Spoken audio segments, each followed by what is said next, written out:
And we are live, folks, with episode 3294 of the Survival Podcast. It's a Wednesday. I'm back in town, and we are back to our regularly scheduled programming. So today is interview day. I have a special guest who wants to keep his exact name, well, not exactly public. So we're going to call him Kenny G. And we're going to have him on in just a moment. He has been around the block a few times, seen the legal system or the justice system from some of the angles that you probably have not. I've actually had a few encounters with law enforcement, and while they all ended up okay, I know exactly where Kenny's coming from, and I think this is an incredibly important show. Maybe as important as the show I did years ago that I've run as Rewind several times with Masad Ayub on lethal force aftermath. If you ever actually have to use your sidearm to protect yourself or a gun in your home to defend yourself and you actually lay a bad guy out, there's some things you need to do and not do. And you might think, well, that's a serious situation. Obviously, that requires care. Let me tell you something. Every single encounter with law enforcement has the potential to go incredibly bad. You get pulled over, you think it's because you're a few miles over the limit or something. You have no idea. Here's an example. This is very, very long time ago. I was a little kid. My old man got pulled over on I-95 between Florida and Pennsylvania. The guy that pulled him over sounded like the Dukes of Hazzard type guys. Like, I'm going to put you back into jail so far, they're going to have to pump sunlight in with a straw. It turned out there was an APB out for a vehicle that looked an awful lot like his, and they just assumed it was him. It ended up going okay, but it was even as a kid, I could tell you the tone started off in the wrong direction. You never know that's going to happen if that's going to happen. You never know what they know. Worse than you not knowing what they know, you don't know what they think they know. What they think they know is often the problem. I'm sure Ken will agree. We'll have him on in just a minute. Before we do that, let's go ahead and hear from our sponsors of the day. Sponsor today, number one today, is Start9 Embassy Servers. You know, I really got tired of understanding that just about everything I did everywhere online was always being tracked, always being monitored. And more so, what I got tired of was the fact that any data that I was storing that I wanted to be accessed remotely that was in the cloud, there's no cloud. It's somebody else's computer that I could be shut out, shut down, censored. So when Start9 came to me and wanted to do something together, I was all in right away once I understood what it did. You can have end-to-end encrypted messaging. You can take back your digital sovereignty, manage your passwords, store all your files and photos, access them from anywhere in the world across Tor, stay encrypted, stay private, or run a Bitcoin node, and a Lightning node, and a bunch of other stuff. If you can install apps on a phone that I'm going to tell you right now, you can use Start9. It really is that easy. Next up today, and these guys just pair really well when we have Start9 as a sponsor. Is sponsor today number 2, Above Phone. Take back your technology.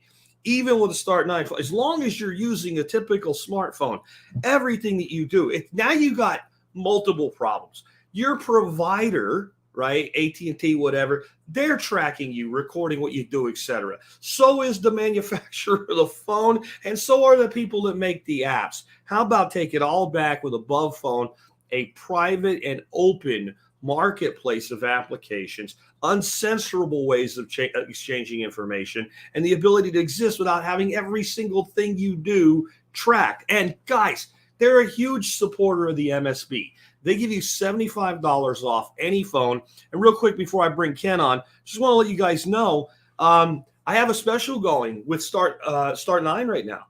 If you buy their really badass, baddest badass server, right, the one that's the most expensive, your discount, which is 9%, is doubled right now for MSB members. Yeah, I haven't put out a blog post on that. That's up until Thanksgiving. So this is a huge savings. It's like $295 savings on the most badass Start9 server out there as an MSB member. How long does that pay for your MSB membership? With that, let's go ahead and bring our special guest on, Kenny G. Hey, you got a saxophone for us or anything here? I wish. You know, if I was going to learn to play an instrument, just saying, it probably would be the sax. Right. But that's nothing to do with what we're talking about today. What we're actually talking about today is encounters with law enforcement and the dark side of the justice system. When I got your app, I'm like, yeah, we should talk about this with somebody who knows what they're talking about. Definitely. And we all know, like, don't talk to cops or whatever, but it's deeper than that. We're going to go deeper today. But can you start out with just how did you end up even in this space? Like, what was your professional background, or what did you want to do when you got out of school? And then how do you end up in this space? Oh, geez, trying to think back that far. When I got out of school, I think I wanted to be a firefighter, actually. Okay. But, apparently if Kind you're of are, right? okay, yeah, true enough. Just Yeah. not, the actual type. Yeah. And if you're colorblind, apparently they don't want you. So Okay. yeah, that along with all hope of any military career I had, go to green smoke. I can't see green. What do you want me to do?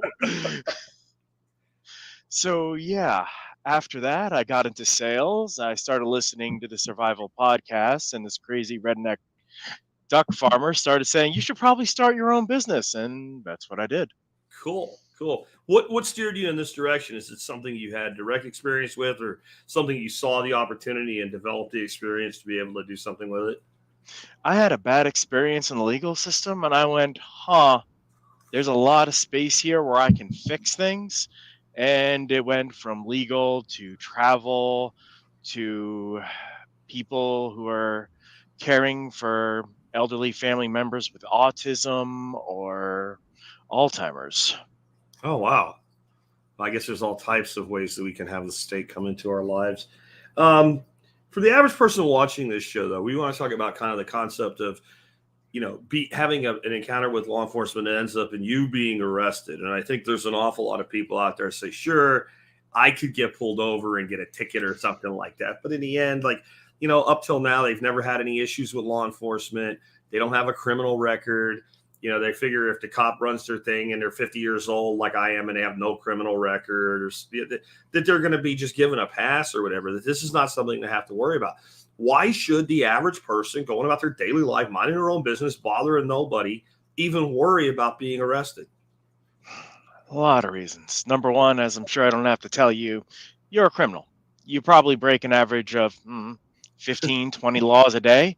They're just laws no one cares about. Yeah. I mean, as of 2009, it was illegal to sing happy birthday in a restaurant. And the other flip, I know. And the other flip side of that is, suppose you're driving down, you get arrested, you do the whole, hey, can a license, registration, all that nice, happy jazz. And after that, they say, I suspect you might have something in the vehicle, Mr. Spirico. I'm going to search it. They search this vehicle, they find something, they put it in their drug tester, and it turns out that you have meth. You don't.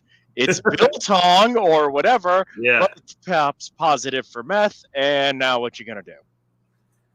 Yeah.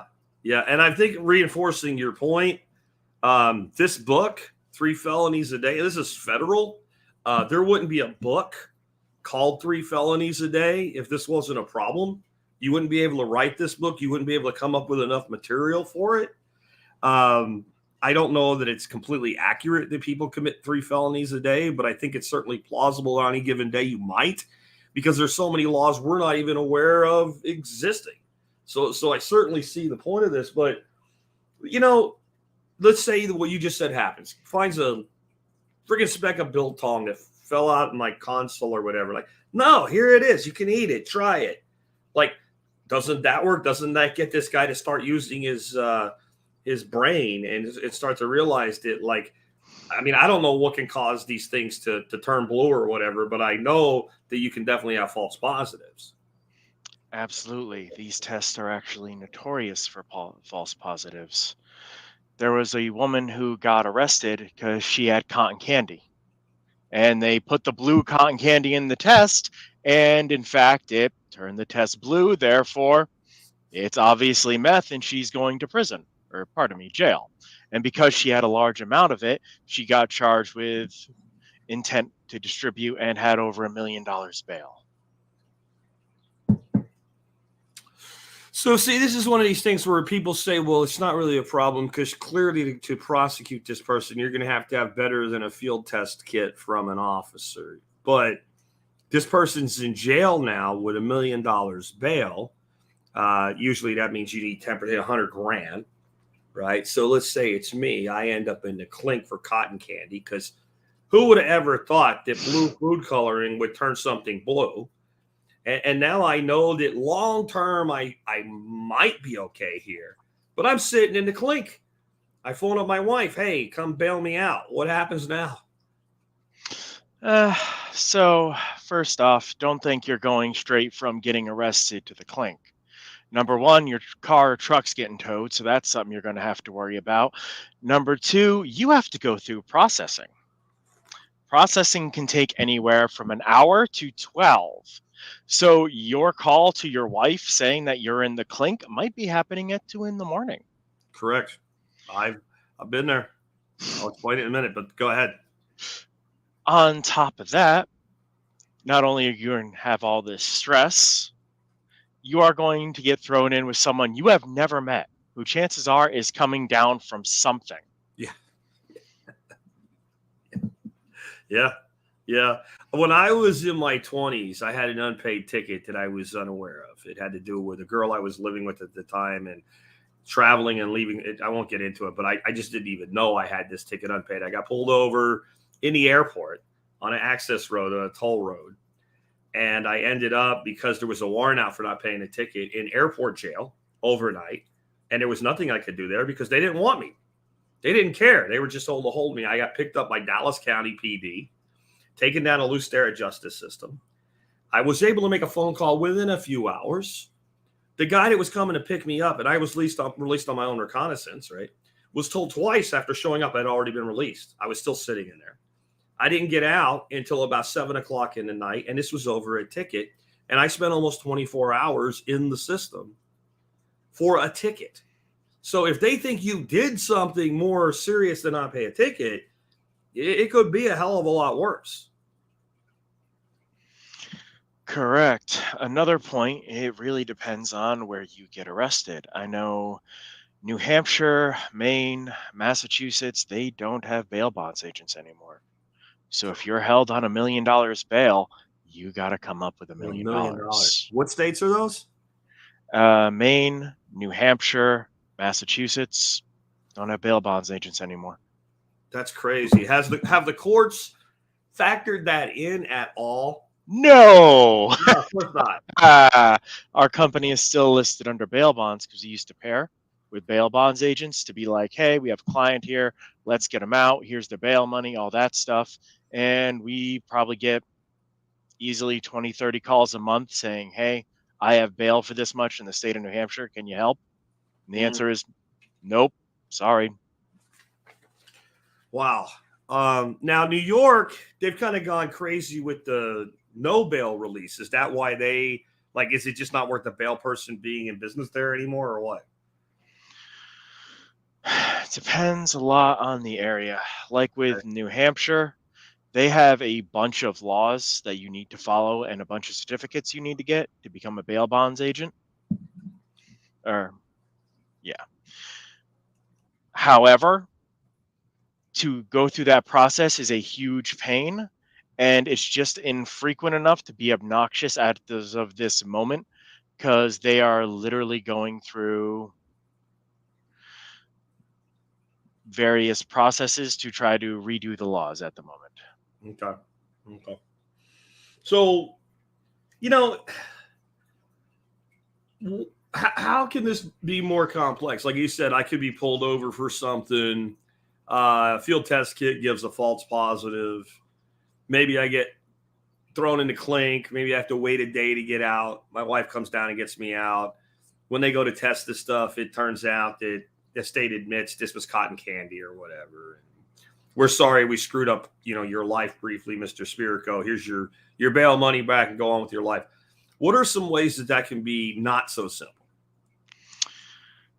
Well, so suppose you don't get bail, or suppose they say that your bail is cash only. Okay. Now she's got to come up with $1 million, and I don't think that's going to happen anytime soon. So now you're going to have a prolonged stay in jail. You are going to be eating food that is labeled not fit for human consumption. I really wish I was kidding about that one. No. At this point, your amount to get things done depends on exactly how much you have in your bank account. So let's say, for instance, you are going to be in jail for 4 months. That's a pretty average, about how long it takes for them to get the test back. How long is your podcast going to last with you in prison for 4 months? Yeah. Yeah, it certainly would hurt. I think my people were pretty loyal, but I could see a lot of businesses being gone. In fact, I know two people in this community that have very successful businesses today that thought they had a business to come back to, and it was other factors just from time away. But they came back to nothing. Yeah. They came back to less than nothing, like cleaned out, like one, the wife leaves, cleans out the bank account, sells off all the inventory, nothing left. You're worse than nothing by the time they got back. On top of that, you can bet that the police station, their PR guy, is going to be running to their local news outlet about how they arrested Jack Spirko with supposedly this amount of meth on him. Yeah, they would do that. Like if you have any notoriety whatsoever, and maybe not international notoriety, like if you're known locally somehow, if you have a significant business in your community, you're going to be in all the local paper, local news, all that shit. Like they salivate over stuff like that. Oh yeah, and it's going to be your mugshot, and oh yeah, it might even hit CNN if you're really slow news day. And we can't all be Trump, and make a mug out of it and do fundraising with it. Like it's a real problem for the average person, big time. What kind of stressors are there involved in a situation like this? I don't know about you, but I hate to use the phrase, I am the head of my household. I make sure stuff gets done. I am the primary earner. Mhm. And this is the reason why they say prison saves people, and for others, it really doesn't do anything. Because if you are some strung out junkie and prison helps you sober up, great. However, if you don't care and you have no one on the outside, you don't care. Prison Yeah. literally does nothing. It's just a break. However, if you're a family man, you have a business, and you're sitting there listening to your wife cry on the phone about how she can't handle everything, not to mention, let's go back to that whole food thing. You're used to eating paleo diet the entire time. Now you're going to go to bologna. Gray bologna, by the way. That's what I got at Lucera. It was great. I didn't eat it because I was only going to be there one day. But like eventually you got to eat. Yeah, eventually you got to eat. Again, your bunkmate might be coming down from something, complaining about the thing that looks like a combination of a manta ray and a spider crawling all over him. Yeah. Yeah. So then if they have something that they believe you have that's illegal, for instance, again, the meth cotton candy, it's very likely that they're going to then tear your shit apart at your house or your office or both. Like they're going to go to a judge and say, we caught the guy. We got a positive drug thing. It turned blue, Your Honor, right? They had a great big bag of it with Texas State Fair on it. Like they were hiding it, trying to pretend it was cotton candy. Who knows what this guy has in his house or his business? And it probably is pretty easy to get a warrant at that point. Likely. For anyone who is a prepper, this is when your life starts going downhill significantly. I mean, I don't know about you, but I got a lot of really cool books like prepper porn, Mm-hmm. like War of the Flea, 48 Laws of Power. I have a few books about translating Chinese, French, Arabic, stuff like that. They are going to cluster all these together in one giant pile and take a picture of them. On top of that, all your weapons are getting cataloged. Do you have a go bag by the door, Jack? Oh, you getting ready to flee town? Sure. They are going to paint you in the most brutal picture absolutely possible. On top of that, if Dorothy's not home to open stuff for them, all your safes are getting ripped apart. They are going to bring out the grinders. They are going to cut everything open. If they find something that you're hiding, like suppose you got clever and you have one of those wall outlets, they will rip every single outlet you have out of the wall in an attempt to find another one. If you have closed circuit TV cameras, chances are they will shut that off for the search and take the footage with them. They did it to Trump. Why wouldn't they do it to Jack Spirko, right? I mean, they shut off Trump's security cameras at Mar-a-Lago while they served the warrant on a former president. What chance does Kenny G or Jack Spirko have there? Yep. None. Absolutely none. And we've all seen, like you're talking about, like don't throw everything in the picture, and they might put that out in the press too. We've all seen the shit where it's like they found an arsenal. An arsenal. That's the word they always use. He had 4 rifles and a shotgun and over 1,000 rounds. Those are rookie numbers, right? For preppers, those are. I remember we would hear something like that on the radio, and like my uncle or something. This is when I'm a kid in rural PA. Would go, wow, he was planning something. And I'd be like, Mark, my uncle Mark, don't we have way more than that? And he'd go, oh, yeah, I see what you mean. Like, grown-ass man, but just the propaganda machine feeding that out. And that's the same thing. And they're going to do that because they're trying to build a case. And this whole idea that justice is blind to me is bull. They do this in the public. They smear people in the public. They put as much fear as they can in the public because that prosecutor's always going to want to make some kind of deal for you to plead to something. Plea deals are brutal, and they will do their best to make sure you take one, which is another thing people don't know about. Now, I want you to suppose you've been in prison for 6 months so far. The test hasn't come back. You're waiting for your turn up to bat, whatever. Prosecutor comes in and goes, tell you what, Mr. Spirko, sign this, time served. Guilty of maybe a felony or 2, but you'll walk out the door an hour after this signed. Do you take it? I probably wouldn't, but I can see a lot of people would. I absolutely could. I can see that if they would reduce it to a misdemeanor, I might. After 6 months, right? And now it's only a misdemeanor. And what this makes me think of, we were watching a TV show, which one is not important, but it's British. And one character in it said something about she didn't have any arrests or cautions. I'm like, what the hell is a caution? I never heard of that before. Turns out in England, if you're like caught with a drug possession or something, a lot of times the cop will write you what looks like a ticket, and they call it a caution. And you never go to court. They just say it's a slap on the wrist, whatever. But then I read a whole article about how it fuck people's lives up. Like if they want to travel and stuff like that internationally, or certain jobs that you would think wouldn't care. And honestly, had you been arrested and convicted of some of the things you would get a caution for, it would be better for you than taking this caution, because in an effort to protect people, they cloud it so the entity looking at it doesn't see what it really is.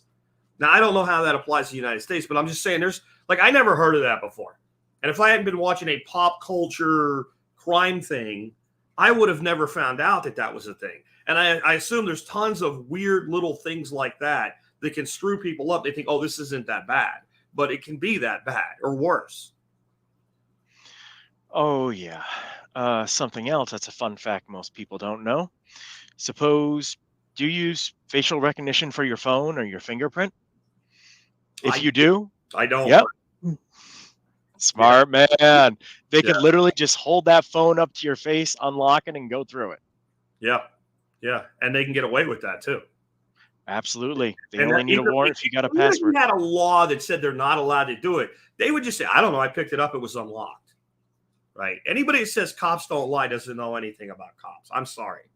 I'm absolutely sorry. I have a family member who's a cop, and I said something in mixed company with him and his wife there about cops being trained to lie, and the wife went nuts on me. Right? They don't lie, and the husband sits there and waits till she's done. He goes, well, actually, we are trained to lie. We're absolutely trained to lie as part of interrogation, as part of trying to gain information. Like, yeah, we lie all the time. And I mean, if you don't think they lie, I don't know. You watch too much TV, I think, where people get out of jail instantly as soon as they figure out, oh, we made a mistake. Like, I think legal shows and medical shows have done the most to confuse people with what reality is. Like a person goes to the hospital, 47 doctors are trying to figure out what's wrong with them, and they always cure them by the end of the episode. The same shit with these crime shows, right? Like, oh, we made a mistake, let them go. Like there's no priority in getting anybody out. There really isn't. And on top of that, as I'm sure you've seen, sometimes they'll double down on their mistake to make it look like they didn't make a mistake. Yeah. Oh, I've done enough research to seen that over and over again, especially not just cops, prosecutors, prosecutors not disclosing information that they're supposed to disclose, things like that, too. Let's say it's something different. It's not blue cotton candy. It's something similar to my old man. Like, they think I was in a place, I was dumb. They said, where are you coming from? And I said, this general area over here, that's where this thing happened. They had a sighting of a car that looks like mine. They arrest me for some crime that I supposedly committed. But during the time the crime was committed, when I was in this general area, it's at my best friend's house. There was 5 other people there. I tell them who to go talk to.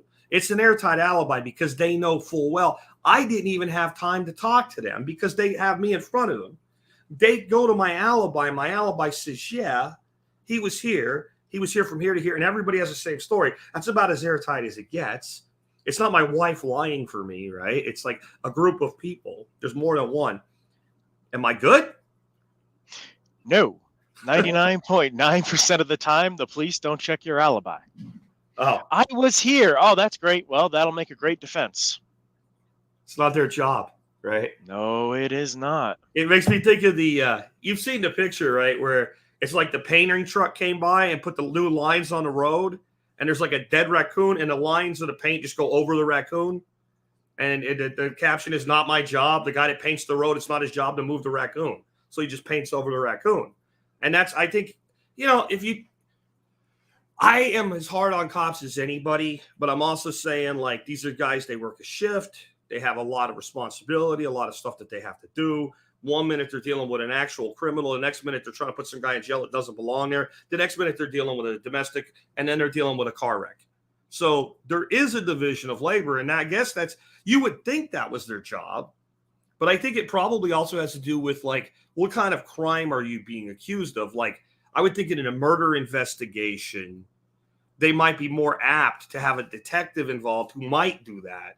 Where if it's possession of vandalism, burglary, probably not at all. Anything, murder, anything that involves children, obviously, a few other big, I don't want to say headlines or big deal cases, they might check into it. But here's the thing. Suppose they do. They check into your alibi. And they say, oh, hey, yep, Jack was here. We have 5 witnesses that are saying it. The police are even getting a warrant for the video footage because you were at a club and they had cameras or wherever. They still ain't letting you out. That's not their job. They might give it all to the prosecutor. Yeah. And then when the prosecutor gets it, the prosecutor goes, oh, okay, well, there's no case here. Sorry, Mr. Spirko, our bad. We totally ruined your life. Yeah. State's apologies. Best of luck. Or they might not. Absolutely might not. They might sit on it, especially considering you're such a high profile. I mean, you've got some serious advantages over, the average blue collar guy. You could probably afford a fairly good lawyer. Yeah. You have a large support network. Legal defense. However, this also means you're higher profile. Yeah. So imagine being the prosecutor that brought down the survival podcast, this indoctrinated cult. Oh, yeah, I could see him spinning that. Especially if I'm like over in Dallas and liberal land, right? Then, really, like, because there is political motivation on that side of things. There definitely is. I mean, a lot of these positions are elected positions, and they want something to campaign on. And taking down, like, even though I have nothing to do with it, the ultra MAGA militia leader of, or something like that. I could see that being something that they would do. Right? I can see that being something that they would do. And there's a lot of things, like, I want to get into trials next, because people think, well, at least when you got into trial, you'd be able to present that evidence. But I don't know that you would. A very high-profile case was the Lacey Peterson thing, where Scott Peterson supposedly killed his pregnant wife and threw her in the bay in California. Now, whenever I heard that he went out on San Francisco Bay on a fishing boat and dumped his wife, in my head, I always saw like a mid-sized Boston whaler or something like that. I don't know if you've looked into this case, but he was basically in like a John boat with like an outboard, like a 14-foot fly. So this is already in danger of being, if you've ever seen San Francisco Bay, this is not exactly a seaworthy boat for San Francisco Bay. Well, his defense team got a person exactly his weight. They took a mannequin that was exactly Lacey Peterson's weight, wrapped it up the way it was found, put it in the boat, took this boat, put it on like a pond at a park, and had this guy try to dump the body out of the boat. Every time he stood up and picked that body up, he sunk the boat. Exact same boat, exact same weight, every single. And the judge never allowed that to be shown to the jury. Now, I don't even understand what justification there is for that. If you want to say, well, it could be done, and it would be up to the prosecution, you would think, go out and replicate it and prove just two expert witnesses, put them up against each other. No. So I can see things a lot less concrete than that being denied once I'm in court trying to defend myself. I reside in the state of New Hampshire. Okay. And we actually had a big hubbub come about recently because there is a federal law saying if a piece of evidence is exculpatory, you need to allow it in. Okay. It doesn't matter if this evidence was found on the sidewalk, delivered by aliens, a random phone call. Yeah. Just saying, hey, I know so-and-so didn't do this. You need to look into this person, whatever. Makes sense, right? If this can be exonerate you and you're free, we should be allowed to use it. Well, New Hampshire has been ignoring that for years. They've just been doing their own thing. Nope, we don't want this, whatever. And actually, it was really recently, 2002, finally brought it up to the Supreme Court, and the Supreme Court said, no, you can't do that. If it's exculpatory, you have to let it in.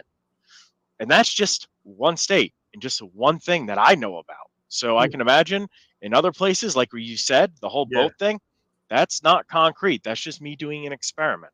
Yeah, that's not exculpatory because it's not directly related to the case. Correct. It wasn't found. It wasn't brought in. No one said a thing. It's not that somebody found like something he possessed at a place to put him as some sort of pseudo alibi.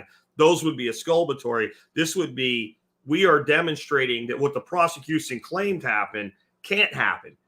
Now, to me, that's exculpatory, but it's not under the legal definition of the word. I understand where you're coming from there. That's kind of sickening. I am of, we have like the fantasy world, the way things should be. And in that world, I am of the belief that defense should be able to present anything they want in their defense, right? That's the whole point of presenting a defense, but that's not how it works. Correct. So you're going to take this thing to the hoop, right? You're going to fight your charges 100% of the way because you know that you are innocent. Okay, well, good luck, number one. Number two, a lot of people think, oh, jury of my peers, I'm going to be judged by a lot of redneck hippie duck farmers. No. Peers comes back from like when we were still subjugated to Britain and we had titles. So basically you couldn't have, noblemen judging a peasant, stuff like that. Okay. Nowadays, we don't have peers. We're all equals. So it's literally just 12 people who can't get out of jury duty or who don't want to get out of jury duty. Yeah. So that person who's worried about, Kim Kardashian, that's the person who's going to be judging your guilt or innocence. Yeah, I've always said you're trusting yourself to 12 people that are not smart enough to get out of jury duty. Right? Yep. Pretty much. And the people that are most likely to be an advocate are the most likely to not end up on that jury, even if they're willing to do it. I would submit to you that if I were summoned for jury duty and I showed up, I would never end up sitting on a jury. They would never let me there.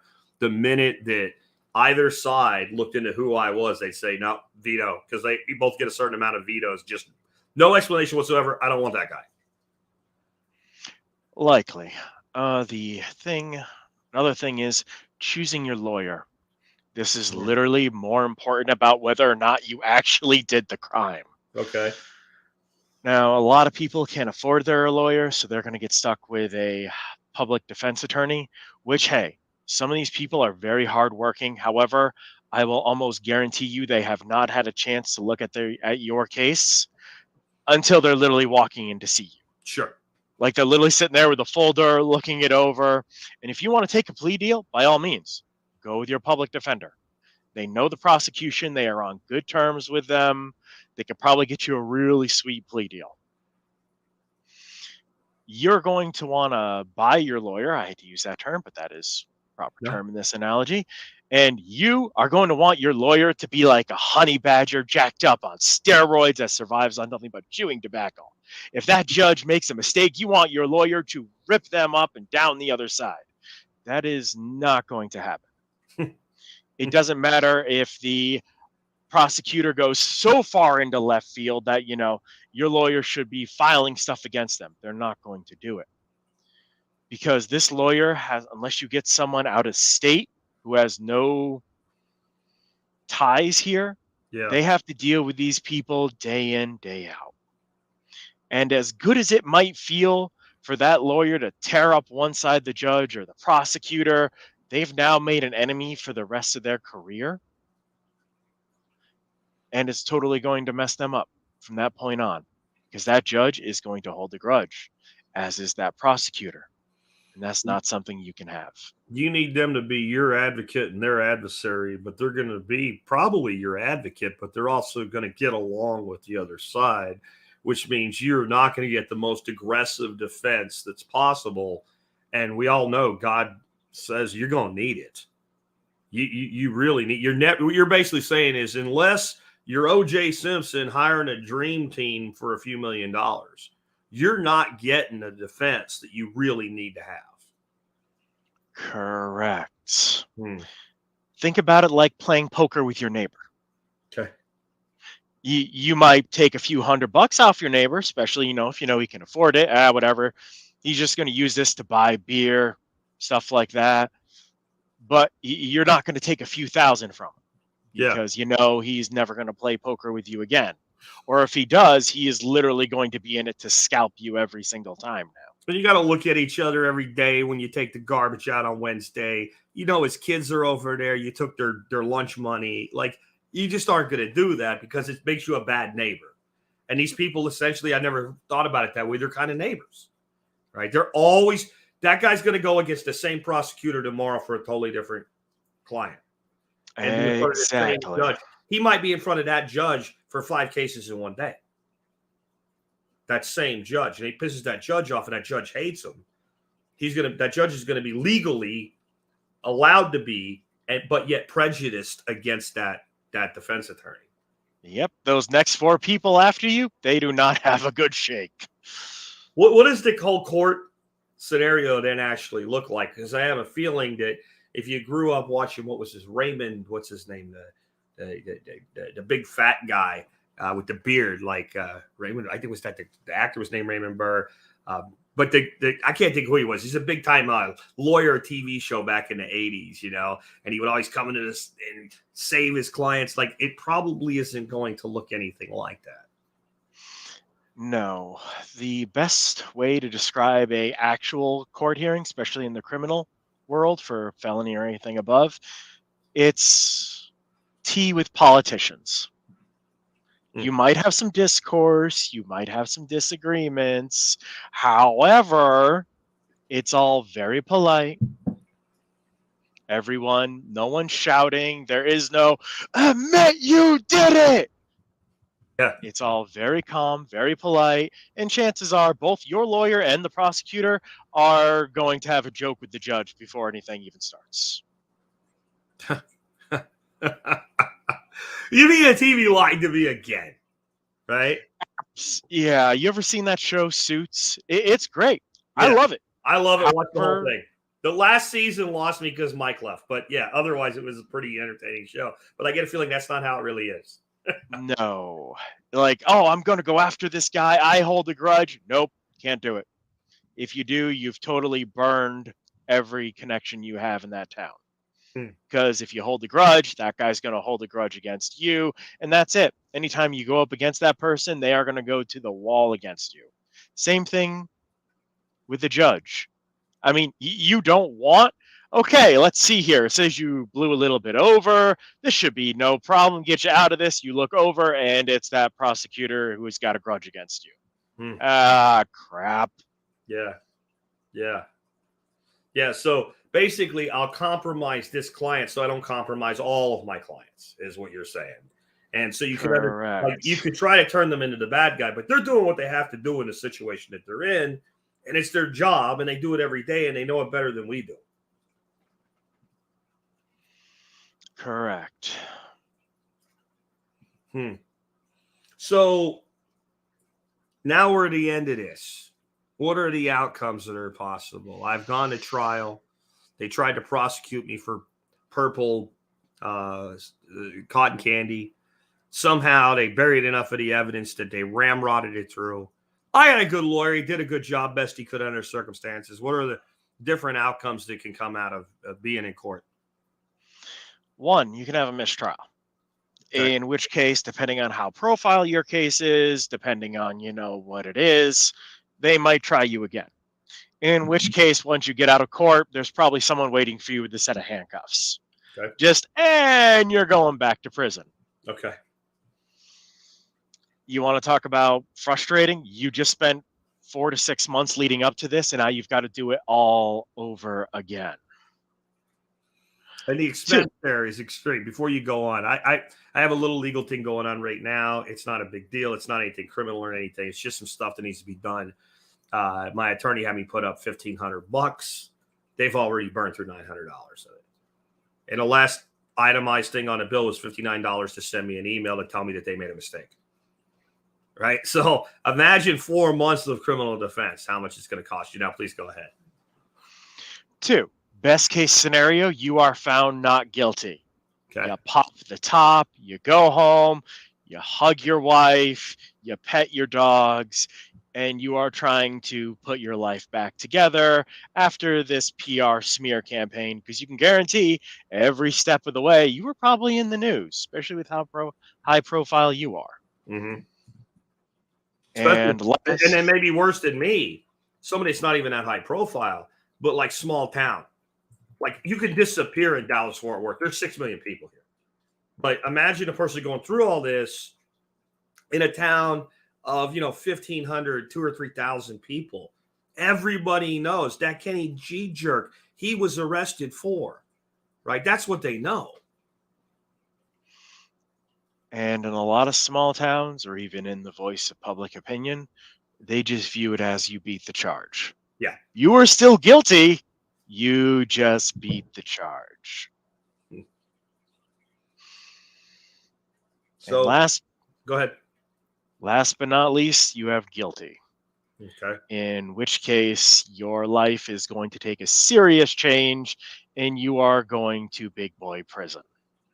Prison and jail are 2 different things. Jail's meant for short term, generally a year or less, and prison is meant for long term, a year and a day. Depending on what prison you go to, what state you're in, you may get good behavior or you may have to take classes to get time off your sentence. And if you are allowed to take classes for time off your sentence, you can guarantee there's a line of 50 people behind you waiting to take those same classes and 50 people ahead of you. So you're going to have to get comfortable. And I've got this on my record for the rest of my life. It's almost impossible to get rid of. I can try an appeal. It's probably not going to happen. And I think one of the things people need to understand is when you take a plea deal, you give up any right to defend yourself in the future, no matter what becomes available. Space aliens could come down with a video of you tonight that it supposedly happened and show it to everybody. And they're like, oh, that's nice. You already gave up the right to do anything now that you've taken that. So it seems like the conviction is the worst, but in some ways, maybe a plea deal could be worse because no matter what you obtain as far as an ability to defend yourself in the future, you can't use it. It depends on the nature of the plea deal. Okay. The Innocence Project, actually, I think it was 18% of them pleaded out. Oh, okay. The rest of them had total faith in the system or just said, I'm not going to plead out to something I didn't do. I'm going to fight this to the bitter end. And hey, they were found guilty anyway. So we've done a good job of, I think, maybe waking people up to this reality that you could be minding your own business and end up in a system like this, having not actually done anything. And you could be in the system for 24 hours or 24 months or much longer. You just don't know. But what we haven't addressed is, well, what the hell do I do to prevent this from happening? Like, person gets pulled over by the police. What should they do? What should they not do? One, don't start flexing your rights unless you got a really good plan in place. I know a lot of people who are, I'm an auditor. I'm going to, yeah, that's nice. Right or wrong, you're still taking the ride and your life's still getting disrupted. Yeah. As I said, have a plan in place. Not giving legal advice, not a lawyer, don't even play one on TV. So take everything I am saying with a small Siberian salt mine. Okay. Number one, get an SOS system set up. Me personally, I like Hammer. It's a fairly good system. You don't have to pay for it. You can just watch videos and keep getting everything on it. It sends an SOS signal to someone else via text message. It also takes audio recordings of what's happening. And you don't have to actually, get into the app. You can just open it via something like, I don't know, your smart device. Okay. That way, you have a plan in place. Your wife knows, hey, I just got an SOS signal. I might need to see where this winds up. If it winds up at the jail, she knows you got arrested. If it winds up at the hospital, she knows you went to the hospital. Either or. Always a good idea to have an SOS device in place. Can you say more about that app? You said it's called Hammer? Yep. Hammer? Yep. Okay. And how does it work? You can set it up to send out a text to record audio. You can also set it up to track your device. It has more features than I ever use. You can choose to pay for it for a year, or you can just do what I do. When you're bored, just sit there and watch videos in the waiting room. Gives you 2 days per video you watch. So that's how they monetize it. They get you to pay attention to something, and they pay you for your attention, or you can pay it. And of course, I don't know that you really need to pay attention. Phone just has to run the video. Correct. I'm going to look that app up and make sure there's a link in the show notes along with links to your resources as well, because that's probably worth tuning in today for alone, folks, right there. Because the most frustrating thing to me would be that you're in the pen and you can't call anybody to let anybody know where you are. Because my biggest worry, unless I really thought they were doing me up on something hard, wouldn't be so much I'm going to go to jail for a day. I've done that before. I didn't care for it, but it was what it was. My wife not knowing where the hell I am and what happened to me and being freaked out, and my son and my grandkids, etc. That would be the bigger concern, where at least they would know, hey, something's going on, and be able to kind of figure it out. So now I got somebody on the outside looking for where I'm at. Knowing is half the battle. Hate to quote no cartoon there. Yeah. I mean, it was the one good thing about my experience when they took me to airport jail. It's like they had it looked like Mayberry or something, in the airport jail. And you want to make a call, go ahead, right? Like, it was no trouble. But once the people from Lucerne picked me up, it was hours before I could update my people as to where I was. And again, I wasn't that worried because it was a parking ticket, but I could see now, if it had been something more serious, whether I did it or not, how concerning it would be to not be able to communicate with people on the outside. There's a good chunk of reassurance knowing that people do know where you are and that help is on its way, versus you've been sitting in a holding cell for 12 hours and no one has any idea what's happening.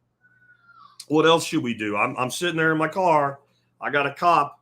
He's looking in the window, asking to see things. What do I do? Number one, you keep your mouth shut. Okay. Only answer questions that they ask you. And if it seems like it's really off point, just say, I don't see how that's relevant. Where are you coming from? Where are you going? 2 very prominent questions please ask when they fish. Yeah. Oh, well, I just got back from seeing my girlfriend. And what's her name? Yeah. How is that relevant to anything, man? I mean, they're fishing. Don't volunteer information. Never let them search your car. A while back, I hate to pound on the bad cop drum, but there was a sheriff who was planting drugs in people's cars. Yeah. Horrifying.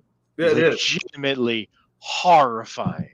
Life imprisonment should be the punishment one spot for doing. I mean, seriously, you are fucking with people's lives on a high level there. We're not talking about, lying about the speed and saying the guy was doing 5 over when he wasn't, right? That's inconvenient. It's wrong. It's dirty.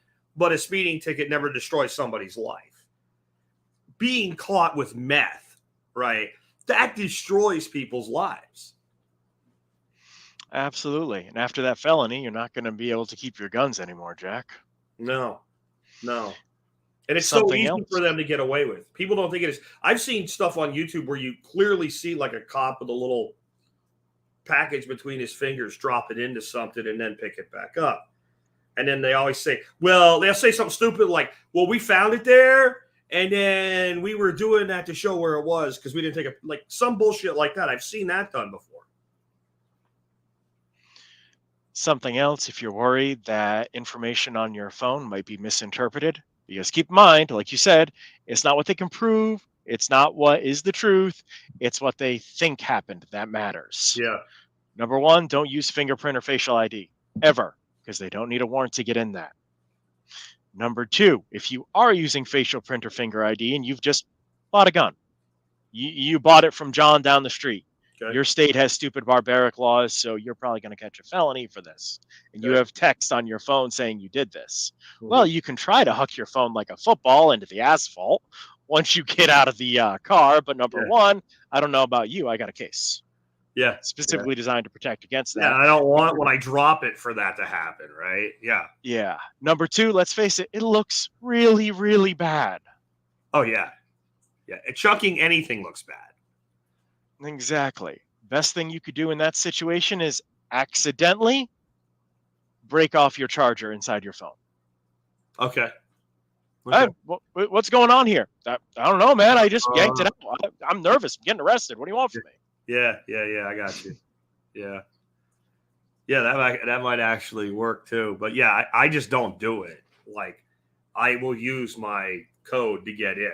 And what's your code? I don't know. I'm really nervous now. I can't remember. But whatever, or I don't think you need that information.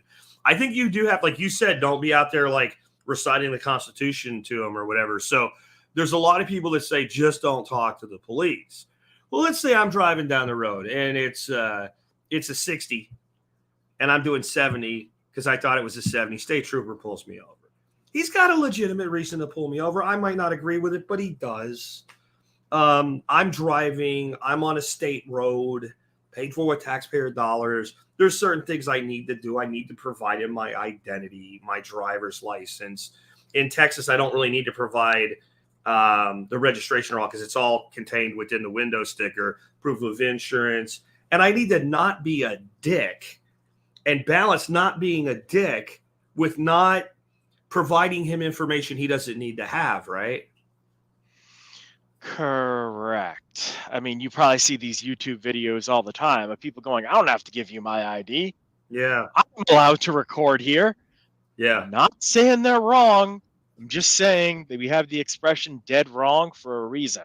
Yeah. And to me, like, yeah, there's a lot of things I've seen. Cops ask for ID. Guy declines to give him ID. That guy's constitutionally right.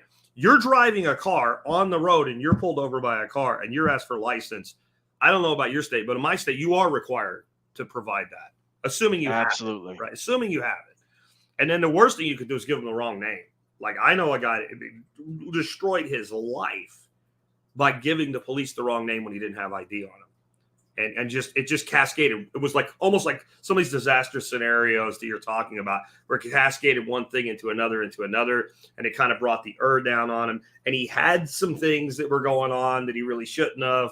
But it would have never been a thing had he not started there.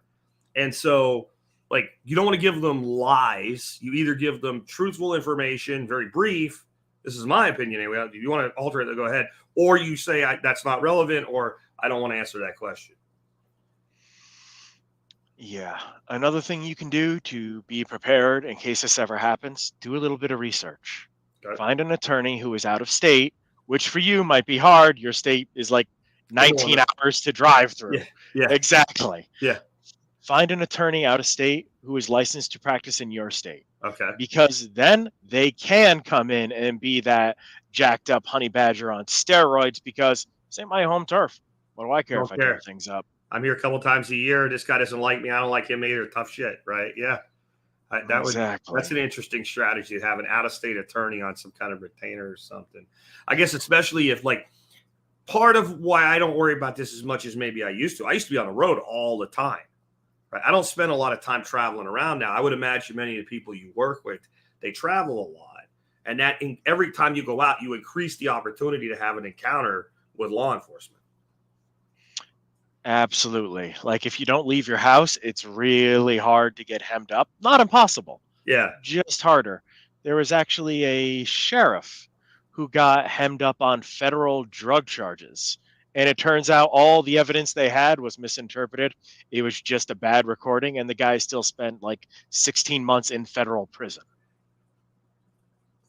It's insane. There was, I covered it years ago, a couple that had bought, like, this is before the big boom in hydroponics and all, and they had bought like grow lights and stuff like that from Home Depot, and somehow it triggered something, and they ended up with their house completely raided because they thought they were setting up a grow house, right, to Doesn't grow surprise dope, me. and they weren't, and they sued, and they made the case that the police had no right to do this in the first place. There was nothing there. There was no there. And the court said, no, that's fine. They can do that. And what they were pissed about wasn't so much they served a warrant, but they did what you said. They didn't come in with a warrant, poke around, look at everything and go, yeah, we're sorry. Like, oh, there's your tomatoes and shit. Okay. Yeah, that's that. Okay, that makes sense. No, they tore these people's houses completely apart. Now, if you were setting up a grow room, you wouldn't be hiding it in a wall outlet, like you're saying, ripping wall outlets out and stuff. Like, you need space to do this. And that's specifically what they went in. There was a group of people here. I covered this maybe 10 years ago. They were kind of like the alternative lifestyle hippie type people. And I think it was done just because they were trying to force them out because they were in an area where there was no codes where they could say you can't have this looking trashy here or whatever. And they got a warrant to look for dope because of photographs that were okra plants. Because they said it was cannabis, right? And they had like these aerial photographs of like this patch of okra. And they went in there, and of course, immediately you can look at it and go, it's okra. I mean, even the Arlington PD is not this stupid, right? But they went in and ripped this place apart because once they're in there, I got a warrant. Who knows what I'm going to find? Correct. And keep in mind, if you were wrong on one front, but you found something else, you're not so wrong anymore. Yeah. So now I screwed up. I ran a warrant for dope without dope. But if I can find something, I save face with my boss. I save face with the prosecutor. I save face with the judge that issued the warrant in the first place. Correct. Ugh. This all sounds awful. Like, it sounds like we don't have a justice for all system to me. I don't know about how you feel about it, but I don't feel like this is injustice for all. I prefer to think of it as a legal system than a justice system. Because Yeah. let's face it, if there was justice system, there would be no difference between you, me, Donald Trump, whoever. It would Yeah. all be the same. It's not. God knows it's not. Like, if they were going after for you or me for what they went after Trump for, we'd be in prison right now. There's no way you'd Absolutely. have this many charges against you. Even if you had the money for bail or whatever, there's no way you would have this many charges in this many jurisdictions against you and be walking around a free man able to go into court and defend yourself whenever necessary. That's not going to happen. Correct. And our lawyer rightfully would be telling us to plead out. Feds have a 98.6% conviction ratio last time I checked. Yeah, they always say something like if a federal prosecutor wants to convict a ham sandwich, he's going to put the ham sandwich in jail. Like it's like that. And an indictment is nothing. You know, you can indict half a ham sandwich. Like, if you ask for an indictment as a federal prosecutor, 99 times out of 10, you're going to get it. Or 100, you're going to get it. Correct. And there's the other aspect of everyday life, just going about driving around. Talk to anyone who you know who's in law enforcement, state police, highway patrol, local yokel, doesn't matter. Yeah. How long do you have to drive behind someone before you get an excuse to pull them over? Not long. And they do that shit too. 1 to 5 miles on average. Yeah. I didn't even get pulled over, but we had one time we were vacationing and we had to leave super early because we had a longer drive to the airport. We had to use a different airport. It was about 4:00 in the morning, Florida, dark highway. And I'm driving along the highway. A car comes up on me, sits right there just outside of the blind spot with high beams in my side mirror. And my wife's like, speed up, get rid of this asshole. I'm like, it's a cop. She goes, how do you know? I'm like, I know it's a cop. So I just stayed there. And he's there. All they're waiting for is the wheel to touch a line. That's all they need, right? Well, I didn't. I stayed straight. And eventually he pulled up alongside of me. And you could see he was a cop and he had a partner with him. They look in the car. You know, my wife's there. The kid's in the back asleep. And they realize, oh, this is just a family going somewhere. And they just went on about their way. But it doesn't always work that way. I've had the same shit happen. When I was in my 20s, a cop followed me, state trooper, old beat-ass truck, Pennsylvania tags on it. I had just come down from Pennsylvania. This ended up actually being funny because the entire undercarriage of the truck was like covered in coal dust. And this guy looked like he was out of the academy about 15 minutes. He's all geared up. He's going to find the next big drug bust. And I did something dumb. It still worked out. He asked if he could search the vehicle. I'm like, go ahead. There's nothing in it. And he came out from underneath that truck covered in coal dust. That was actually pretty funny. He beat on the tire with his billy to see if there was dope in it. And like coal dust just fell on him. But I mean, you know, the reason I bring that up, I should have probably told that guy, no, you probably shouldn't consent to search, especially when you're pulled over for, that's what he said. You seem to wobble a little bit. He didn't even say I went off the road. You just wobble a little bit. He said, why? I said, because you're sitting back there hanging out in my blind spot and I get nervous when cops follow me. He said, why would you get nervous? Right? That's an example of probably said more than I should have. But how do you balance that? Because what they'll say is we're going to bring a canine out here. And that's another dirty ass thing they do. Every canine officer that I've ever seen has a freaking signal to that dog to get that dog to alert on the car, whether that dog is going to alert on the car or not. All it takes is that dog saying, hey, check this out. That's just putting his paws up on it or whatever. And they're the canine officer. They can say the dog alerted, whether the dog alerted or not.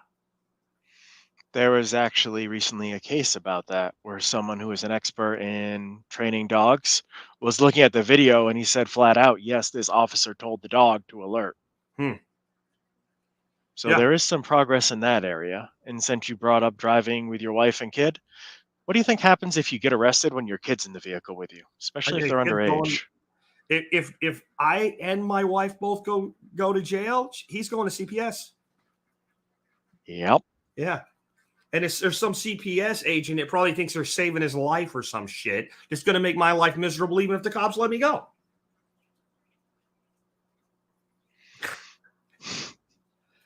So what do I do when they want to search my vehicle? Flat out tell them no. And a trick they'll use is say, do you mind if I search your vehicle? Yeah. Because you say yes. You're saying yes. You say yes. You say no. You're saying I don't mind. Right? So no matter what you say. So you have to be very specific. No, it is not okay for you to search my vehicle. Something like that. Because if you give a single word answer, they'll just say, I thought he said it was okay. Correct.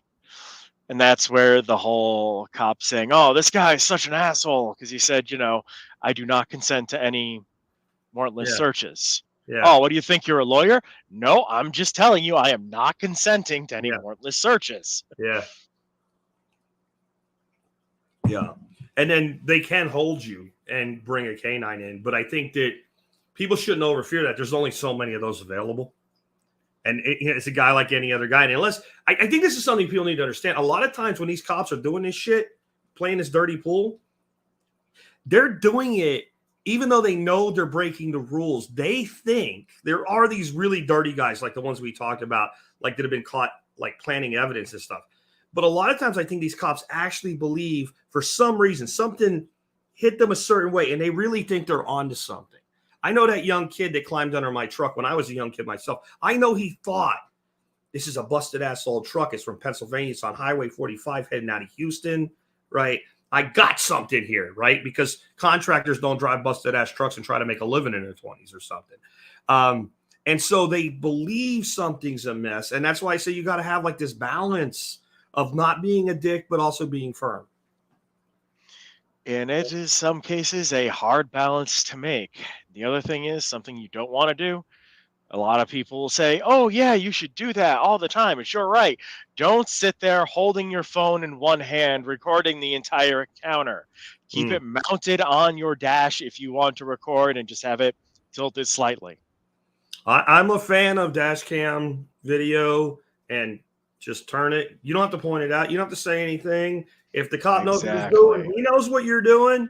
And I actually think it can be beneficial because I think when people are being recorded, everybody tends to be on their best behavior, right? Because I imagine you would agree with this. Like if you're doing that, that video should be streamed somewhere so that if they take it, confiscate it, that's fine. It's in the cloud, right? Maybe it's on your own server somewhere, but it needs to go somewhere because I've seen this too, where they take things like a person recorded it and they accidentally step on it or whatever it is, or they take it your property when they arrest you. And we misplaced that. I don't know where it is. If we find it, here's a hand receipt. You'll get it back someday. And maybe they find it. Son of a gun, it's erased. I don't know. Maybe it got too close to the microwave when I heated up my burrito or whatever. Like they play that dirty shit. Another good security tip is there is an app called Alfred. It works with most old cell phones. This actually happened with a client of ours. He had a big sign up saying, "We have security," and they unplugged his internet. Wow. But because he had the little Alfred cell phone camera going on and he had Comcast, apparently his neighbor also had Comcast. So when they unplugged his internet, it automatically hitched on to his guest network. So they were still able to get the footage, and they actually had him saying, "Should we plant something?" Holy shit. And since they thought they turned it off, they thought it was they were basically hot mic. Right? Correct. Like being caught on a hot mic at an interview, like for a politician or something. So tell us about, you have a website, right? Tell us about that and what you guys do. Our three contingencies, we like to think of ourselves as an emergency concierge service, which is where a lot of these advice and tips I'm giving come from. We have various plans ranging from bronze, silver, gold. We even have a platinum. It's not advertised on the site. It's for, special clientele only. And we help everyone from high risk clients to people who travel. We offer SOS devices. And if, God forbid, you ever have to shoot someone who breaks into your house and you trip that SOS device, we will literally call the prison before you get your phone call and say, "Hey, how much is Jack's bail?" We'll also activate your legal services, your legal shield, everything you need to get you out of there. On top of that, we're really popular among people who have parents with Alzheimer's or special needs. If they go out wandering, we offer bracelets, stuff like that. So people see it and say, what's this guy doing wandering out here? I'm going to call this number on his bracelet. We arrange for an Uber to get them home. We like to advertise our services are limited only by your creativity, imagination, and extent of your resources. And what's the cost of membership, subscription, whatever you refer to it as? Our lowest is $50 a year, and our highest is $6,000. Okay. And you'd mentioned to me before we started this that you have people that, like, part of why they do this, they're heavily engaged in border crossings. They're going to Mexico or Canada regularly or something like that, right? And that might be the person that somebody says, "What do I need $6,000 worth of shit for?" Well, maybe if you're like, by your activity level, your likelihood of encounter goes up, then your amount of insurance, if you want to look at it that way, should probably go up. So a person that drives 5,000 miles a year probably isn't as worried about their auto insurance as somebody that drives 100. Correct. People who cross borders tend to be at a very high risk.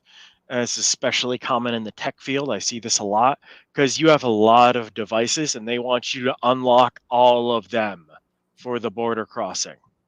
You've been in the tech field before. Do you want someone unlocking your device and looking at it? No. Exactly. We have clients who literally just grab their cell phone, toss it in the trash before they go to the border. Go through the border, have a cell phone? Nope. Not even a little. Okay. Mind if we search you? Go for it. Yeah, because they don't have it anymore. Correct. Guy gets on the other side, gives us a call. Hey, this is Joe. I crossed here. I'm at this store. How quickly can you have a new cell phone to me? We'll have one to you in 45 minutes. Okay. I got you. Because let's say I have this laptop right here that I'm using to have this conversation with you, and it's in a case, it's in my car. I get pulled over in the United States. Will you unlock this computer for me? Absolutely not, officer. No way. Border, will you unlock this computer for me? No, that's fine. Why? You're not coming into the country, right? That's how that works, Correct. right? So you don't have the option of saying no. Now, that cop here in America can call for a canine. He can say he says that there's some suspicion. He can take your property if he arrests you. They can get a warrant. Judge can order you to open it. But at least at that moment, you can say no. If I'm going into Mexico and they want to see it and I need to go, I don't get that option. Correct. If you want to come in, you've got to open it or don't have it. Those are your choices. Yeah. And who knows what's on there that they could use to say you did something, even though you did nothing at all, right? Like, not like that. I just don't want somebody jacking around with my computer, my phone, things like that. I have data that's important to me. They might not even find anything. They could screw something up. I don't want anybody touching my stuff, right? I think that's a normal attitude that we all have, like, especially like my important things. And, we have a right to privacy in our persons and our papers and our places. But again, it all goes away on the border crossing. So I guess those would, again, be probably the people that have the higher end plans with you guys. Oh, yeah. And they'll actually go through, check your text messages, your videos, your pictures, everything. I mean, I'm a little bit spiteful. I'm not going to lie. If I was doing a border crossing, I'm taking 400 pictures of my junk, man. If you want to go through my phone, there you go. And this is obviously not kiddie porn, dude. Look at my hairy ass crack. Keep going, right? I get what you're saying there, but I really never thought about that because I haven't, since we've come into the electronic age, I've done very little, if any, international travel. But I know there's people like, maybe it's weekly or monthly because of their jobs or their businesses and things like that. So it's good that you're there. You guys also have a Facebook group. Anything else you want to tell people about R3 contingencies before you go? If you're interested, we are Life's backup plan. If Jack, you're interested, be happy to give you a discount. Okay. All right. And for those that want to check out the site, there'll be a link in the show notes. And I'm going to put up on the screen the URL right now, which is r3-kon.com, r3con.com. You can check the site out there. I had just 2 questions so far anyway from the audience before I let you go. The Santos Lives says, talk about discipline of children and how one can get hung up with that. Oh, yeah. Okay. So number one rule, you never want to go to prison with anything mentioning children in your paperwork. You're going to have a bad time. You're going to get poked a lot. Okay. That's number 1. Number 2, there are a lot of people out there who just go about their job wrong. There's no other ways to say that. Instead of saying, hey, has Uncle Jack ever done anything weird or made you feel uncomfortable? And your grandkid looks at him and goes, no, what the heck are you talking about? What's wrong with you? Yeah. They say, so tell me about the last time Uncle Jack touched you. Okay. What? Yeah. And they have proven kids will feed into that, especially younger ones. Yeah. There's a lot of times they may not even know what they're saying, and then they can be steered. And I'd say they're not above that. Exactly. I think you have to be careful with kids too, especially like the discipline question here, in things that you wouldn't normally think of. So, for instance, back when my grandson was about 4 or 5, he had a complete nuclear meltdown, because kids will do it at a Costco. And my son, being a good dad, took him outside in a parking lot till he calmed down and brought him back in. Well, while he's doing this, there's a couple onlookers, and they're just standing there watching as though he's somehow being abusive because the kid's throwing a fit. And he said something stuck with him. And when he took the kid out in the parking lot, he would normally take them to their car. He took them to like a different part of the parking lot. So like they can't take it down a license plate or something. Because you have no idea what's going to come of this. Because my idea of what effective discipline is somebody else's idea of abuse. Even if legally it's not, it doesn't matter. And now, once the state's involved, and I'm going to tell you, is we're talking mostly about typical cops and prosecutors today. The other people you do not want in your life are CPS. I believe that some elements, not all, but some elements of CPS have literally become legalized state-assisted kidnapping at this point. And I've had shows on about that, and I've had people out of that system that have confirmed it, that like there's no winning in that space. So I think he's right to ask about that. You got to be careful, not just with what you're saying, but like how you deal with your kids in public. True. And random tangent on kids here, because a lot of states have what they call Romeo and Juliet laws. Sure. Like you've been dating this girl, she's 16, you're 18. It's fine. It absolutely is. However, and this is one of those cases where I said, you know how you don't want to go to prison with anything with children in your jacket, in your paperwork? Because they do. They check that when you get through the door. There is one exception to that. If you're 18 and your girlfriend's 16 and you got tagged with possession of child porn. Because guess who it was? It was that girlfriend who you're legally allowed to have a relationship with. Yeah. However, if you do that dumb teenage thing that teenagers do, you have now broken a law and you are now going to prison with a jacket that'll stay with you for the rest of your life. And you're seeing some sort of child predator or something like that, which when you really are, you're worthy of a wood chipper if you actually did the thing that people think when they hear that. But here, you're talking about an 18-year-old with a 16-year-old girlfriend, and something in the situation went wrong. Correct. Now, mind you, the relationship, totally legal. Yeah. What you two sent back and forth in text messages, that's the illegal. problem. That's and people on the outside, if they see that in your file or they go to look you up, because you now have to register probably for the rest of your life as a sex offender, they are going to think that you diddled a little kid, whatever. Yeah. And they are going to treat you like the scum of the earth. However, people in prison, if you're 18 to 20 and coming in with that charge, they actually go, bum rap, dude. Yeah. 229 Mix says, years back, I thought the law was if they can get a dog to come while the on-site officer is writing your ticket, they could sniff your car. But now it seems they can just make you wait, ? And I think the officer can make you wait as long as he is, quote unquote, conducting an investigation, right? I've detained you and now I'm conducting an investigation. I think it makes a lot of sense. Say, am I free to leave? But I think they could draw that out as long as they need to. They can bullshit. We got pulled over about a year ago. Ended up not even getting a ticket for it. No front license plate. Just a opportunity for contact is all that is. As far as I've never seen anybody get a ticket for it. But I've seen plenty of people get warnings for it. Uses excuse to pull you over.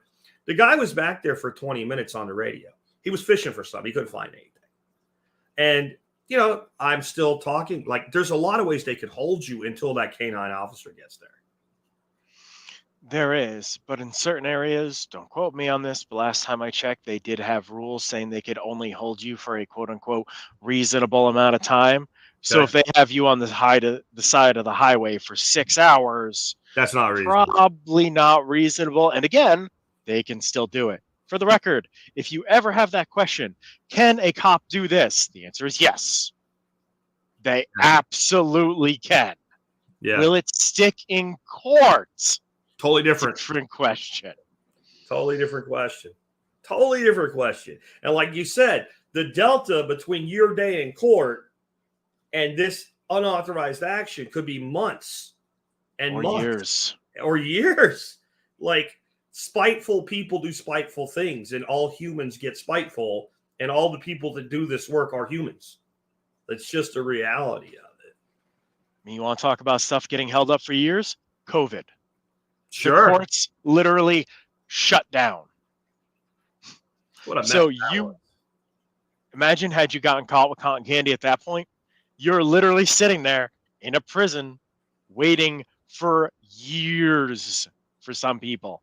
Just waiting to get in front of a judge and have the prosecutor say, yeah, this is absolutely nothing. Our bad. Sorry. Sorry. Oops. Oopsie. Yeah. Yeah. Well, hey, Kenny, I really appreciate you being with us today. You've probably waken up a lot of people who didn't think this was an issue in their lives. And I think we need to balance this. That doesn't mean to run around being completely paranoid of the police at all times. Because if every time you see a cop behind you or on the road, you get really nervous and you do stupid shit, you're going to get pulled over. So, like, go on with your life, but understand what your rights are, understand when to shut up, how to, like we said, balance being nice with not giving them information they don't need to have.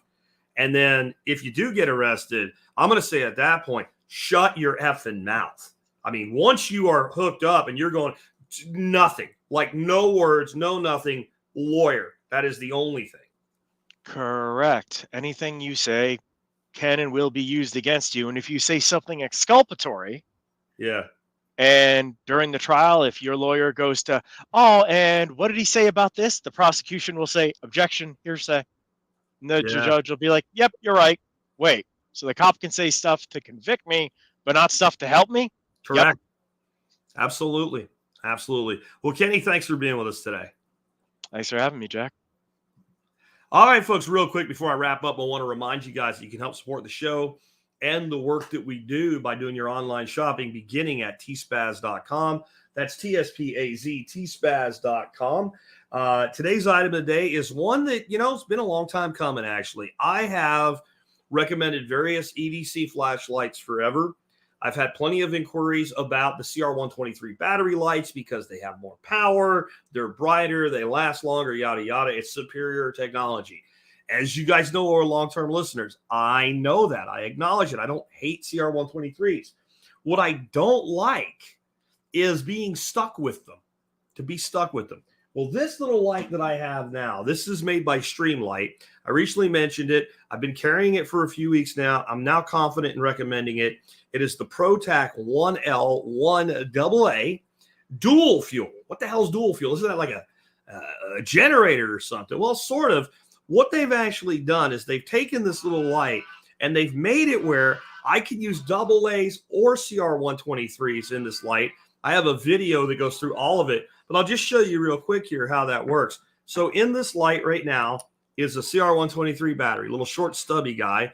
And when that goes in there and I push down hard, it won't go any further in. They've put basically a shoulder on the inside of the cylinder to hold it at that distance and allow it to make contact so that it can actually power the flashlight. However, if I take a AA and put it in this light, since it's smaller than the little walls on the cylinder, it has a spring pressure that can go in. That way I can use either or. Now I get the superior performance of the CR123, but I'm not locked into it. Why does that matter? Well, I have rechargeable AA batteries. I have AA batteries in every remote control in my house. I have AA batteries in the little power modules that open and close my automatic drapes. There are lights all over the place that people have in their yards. If I had to scavenge in an end of the world situation, little lights they got a little solar panel on them, little lawn lights. AA batteries, guys, they're the 12 gauge shotgun shells of batteries. They're in every single Eckerd Drugs, every single 7-Eleven. You can always get AA batteries. The performance of the light will go down somewhat, but it's still very bright, very effective. And now I have an either or scenario. This is a great light. I really recommend you check it out. But remember, you can help us out no matter what you buy, as long as you do your online shopping starting at tspaz.com. The other way to do that is to support us is become a member of the MSB. You get discounts on just a ton of great stuff. Use the discounts, get your money back, support the show. Learn more today at thesurvivalpodcast.com/members, or just go to the site and click on the members tab to learn more. With that, I'll be back tomorrow with a Just Jack show to round out the week.